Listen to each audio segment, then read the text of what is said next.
नमस्कार मित्रांनो, स्वागत आहे तुमच्या आवडते चॅनल जी आर महाराष्ट्राचा यावर। आजच्या व्हिडिओमध्ये आपण पाहणार आहोत की फार्मर आय डीचं स्टेटस किंवा फार्मर आय डी अप्रूव्ह झाली का नाही झाली। तर चला तर मित्रांनो, आज आपण त्याची पूर्ण सविस्तर माहिती घेणार आहोत आणि ते चेक करणार आहोत। तर हा व्हिडिओ शेवटपर्यंत नक्की पहा आणि चॅनलवर नवीन असाल तर सबस्क्राईब नक्की करा। चला तर मग सुरू करूया। मित्रांनो, फार्मर आय डीची लिंक खाली डिस्क्रिप्शनमध्ये दिलेली आहे। MHRAFR ॲग्रीस्टॅक फार्मर रजिस्ट्री यामध्ये आल्याच्या नंतर तुम्हाला चेक एनरोलमेंट स्टेटस आणि लॉग इन विथ CSC मध्ये जाऊन तुम्ही फार्मर आय डी काढू शकता। पण आपल्याला आता चेक करायचे असल्यामुळे त्यामुळे आपण चेक एनरोलमेंट स्टेटसला क्लिक करतोय। या ठिकाणी मित्रांनो, ज्यावेळेस तुम्ही फार्मर आय डी काढलेले आहे त्यावेळेस तुम्हाला एक एनरोलमेंट आय डी भेटलेला आहे, तो तुम्ही आय डी टाकू शकता। जर तुमच्याकडे तो नसेल तर तुम्ही आधार नंबर देखील टाकू शकता।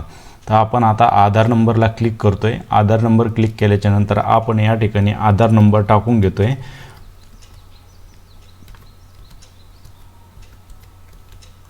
आधार नंबर टाकल्याच्या नंतर मित्रांनो, आता चेक बटनाला क्लिक करा। ज्या चेक बटनाला क्लिक केलं आहे या ठिकाणी तुम्ही बघू शकता central I D, approval status, farmer name, reports, enrolment date, approval rejection date. मित्रांनो, या ठिकाणी अजूनही पेंडिंग दाखवत आहे, म्हणजे आपलं फार्मर आय डी अजून रजिस्टर झालेलं नाही। तर अशाच प्रकारे तुम्ही देखील तुमचे फार्मर आय डीचं स्टेटस चेक करू शकता।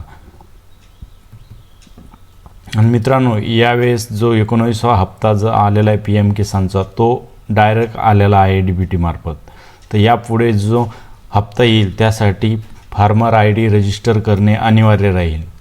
तर मित्रांनो, अशाच नवीन GR आणि सरकारी योजनांच्या अपडेट्ससाठी चॅनल सबस्क्राईब करा आणि बेल आयकॉन दाबा। जर तुम्हाला अधिक माहिती हवी असेल तर कमेंटमध्ये सांगा किंवा आमच्या व्हॉट्सअप ग्रुपमध्ये जॉईन व्हा, जिथे आम्ही प्रत्येक अपडेट वेळेवर देतो। तर मग भेटूया पुढील व्हिडिओमध्ये। तोपर्यंत धन्यवाद।